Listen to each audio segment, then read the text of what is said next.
ny malagasy ny may manamboatra ireny plâtre ireny tsy ho lava resaka fa dia ametsika ny vonjy zany ny fanadihadiana mikasika ity mpanao asa tanana momba ny vovoka plâtre ity. Vovoka plâtre fotsy miampirando tarehitra lasitra namolona sy ny sisa no mitambatra zay vao mamoaka ny endrika ny bikany trano ao anatiny. Miankina amin'ny aingam-panahy sy ny fitiavan'ny asa tanana ny fanaingoana ny trano no ataon'ity Ingay Falerivo Raymond. Ity zao vitatsika izao dia apitsika aingana eto ambony eto. Apitsika an'ity sary ity arakarak'izay tilo itiavan'ny olona azy zany. Dia ity ampipirangona misy tany tongony ankoatran'ilay ambony hafa ilay zany. Lasitra namolona nampiasaina amin'ny famoahana ny bikany trano arakaraka ny commande ilain'ny mpanjifa io. Dia mazaky plafond. Dia antony izy zany misy malama zany to malama. Miaraka amin'ny aingam-panahy zany dia ny fitiavana azy koa zany ohatran'ny hoe mampitaka zavatra mahatsara ny zavatra. Maherin'ny roanjato ano any ny isan'ny modelin'ny haingon-trano ao anatiny hainy Falerivo Raymond ary efa betsaka ny trano nataony décoration mikasika ny plâtre.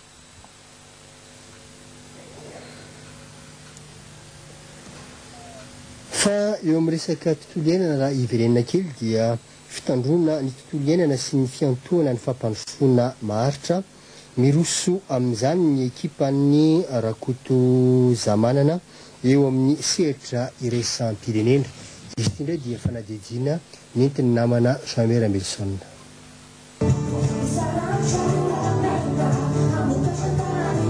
Ny mpanakanto no nanavana fotoana ombieny isan'izany Jenny Rarivola ny hira ho an'ny fiarovana ny tontolo iainana. Filina marina moa ity hetsika vaovao ity Andriakoto Ratozamanana. TED eto Madagasikara, TED Antananarivo zany no nataonay anarany ny fanalavana ny TED zany Technology, Entertainment and Design.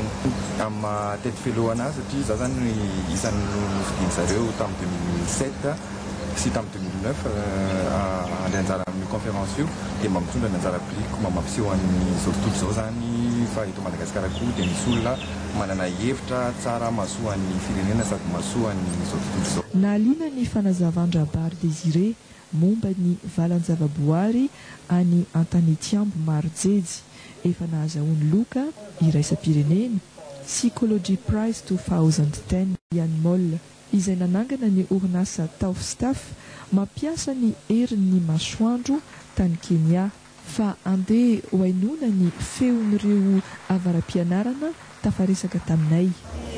TEDx Antananarivo momba hevitra vaovao momba entreprise momba manampy ny tontolo iainana manao zavatra tsara ho an'ny Madagasikara dia misy olona betsaka be mankaty manao kabary miresaka momba ny projet vaovao aty Madagasikara. Mandray anjara satria misy fampitana amin'ny vatana ihany maneran-tany amin'ny lalana internet dia vao maiky mety dia mety ihany koa satria tsy azo atao tokamonina indrindra fa tsy mety Madagasikara monosy raha teo ka raha misy événement ohatran'izao dia raha loatana.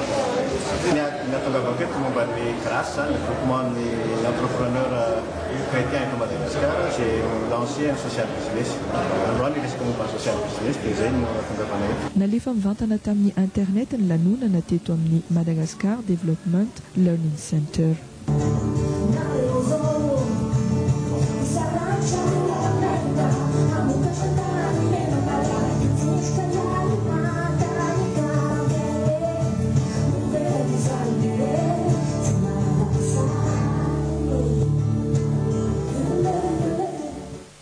Tatsika amin'izany fa dia mandray anjara betsaka eo amin'ny fiarovana ny tontolo iainana ny artista malagasy ny Randriamampianina kosa moa no namaky iny fanadihadiana izay nataon'ny namana Jean-Mer Ambelson iny. Fa eo amin'izay lafiny sosialy izay ihany tsy vitsy ireo fikambanana manao asa soa amin'izao fotoana izao ary manampy betsaka ny lafiny sosialy ny fiarahamoniny tanora indrindra isan'izany ny groupe ny asa eo anivon'ny parlementaire malagasy miaraka amin'ny fikambanana Tamami izay nanao hetsika tany amin'ny faritra Antananarivo Atsinanana iny. Ny fokontany tsara tanàna ao anatin'ny commune Ambatomarahavavy indray no nanaovan'ny groupe ny asa eo anivon'ny parlement taniarahany tamin'ny tamami hetsika androany ny tanora no nahazo ny anjarany tamin'ny alalan'ny fizarana fitaovana ara-panatanjahantena nahazo ihany koa ny commune nomena file baolina kitra ary baolina ihany koa ny section ny baolina kitra any amin'iny faritra iny. Anana fomba fijery izahay ao anatin'izany kambana zany a mifanatona kokoa eny anivon'ny fiarahamonina ka metraka atrikasa aranasa mifanaraka amin'ny filan'ny mponina ny filan'ny tanora. Teny Akatso indray mbola nitoy ny ezaka name fitaovana ho an'ny fikambanana fipito avy any Tuléar ny groupe ny asa niaraka tamin'ny tamami ity indray dia hoentina ho fampitaizana eny anivon'ny fiarahamonina. Fa iverana kely any amin'iny distrika n'Ambatondrazaka iny tsika any Didy nahazo lycée annexe vaovao ihany koa ny mponina any amin'ny commune ambanivohitra i Didy ary dia natolotra tamin'ny fomba ofisialy tany an-toerana moa izany tamin'ity herinandro ity. Alao ny vaovao atolotry Solange Andrianosy mikasika izay miaraka amin'ny fanery Andreny Menjanary. Miisa 7 ny isan'ireo mpianatra ao anatin'ny commune ambanivohitra Didy izay ahitana EPPP indrindra ao anatin'ny kany Ambatondrazaka, 3 ny CEG ary dia izao no sokafana tamin'ny fomba ofisialy izao ihany koa ny lycée annexe eto Didy. 220 aloha hatreto ny isan'ireo mpianatra ao amin'ity lycée annexe ity. Teo aloha mantsy dia any amin'ny lycée Ambatondrazaka ireo mpianatra afaka seconde no mandrato fianarana. 720 kilometatra miala ny Didy vao tonga any Ambatondrazaka manampitrotraka ny faharatsian'ny lalana. Ny kolay arak'izany ireo tompon'andraikitra sy ireo ray aman-dren'ny mpianatra ary dia izao nahazo lycée annexe vaovao izao. Hatramin'izao aloha dia 4 no isan'ireo mpampianatra ao amin'ity lycée annexe ity ary dia mangataka moa izy ireo ny amin'ny tokony andraisana ireo mpampianatra ho mpiasam-panjakana satria dia mbola ny FRAM no mandomboka raman'izy ireo. Fotoana ilazana ny etaeta rahateo ny fotoana toy izao ary dia nambaran'ireo tompon'andraikitra isan-tsokajiny ny amin'ny tokony anamboarana trano famakiam-boky ho an'ny mpianatra sy ny kianja ara-panatanjahantena mbola ho an'ny mpianatra ihany. Fa ankoatr'izay dia nanolotra boky ho an'ny sekoly miisa 520 ao Didy ny avatỳ amin'ny ministeran'ny fampianarana izay natolotry ny chef Cisco.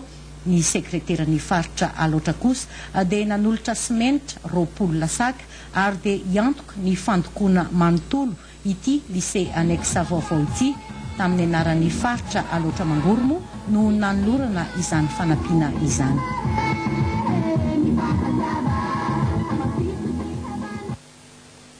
Amara-paranantsika ny vaovao dia iresaka momba ny lamaody isika amin'ity vaovao manaraka ity.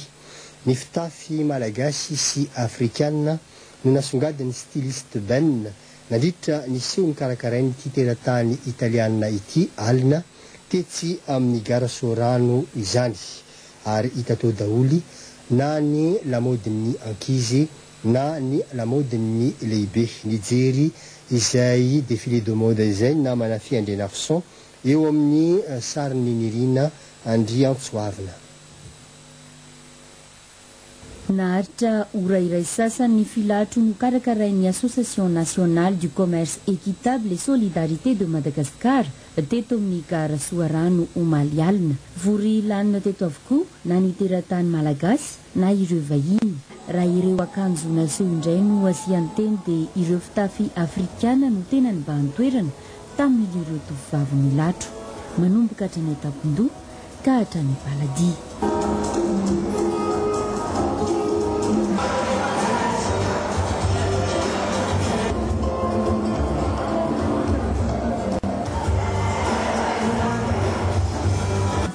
Diso anjara teto ihany koa ny ankizy ho avy raha teo ny fetiny Saramanitra, ny krismasy ny farany taona mbola lamaody amin'izao fotoana izao ny loko volomparasy.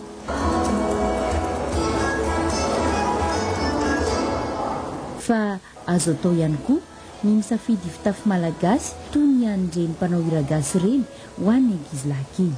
Hita taritra tamin'ireo fitafin'ireo lehilahy izay namboariny Ben izay naseho teto amin'ny gara Sorano ny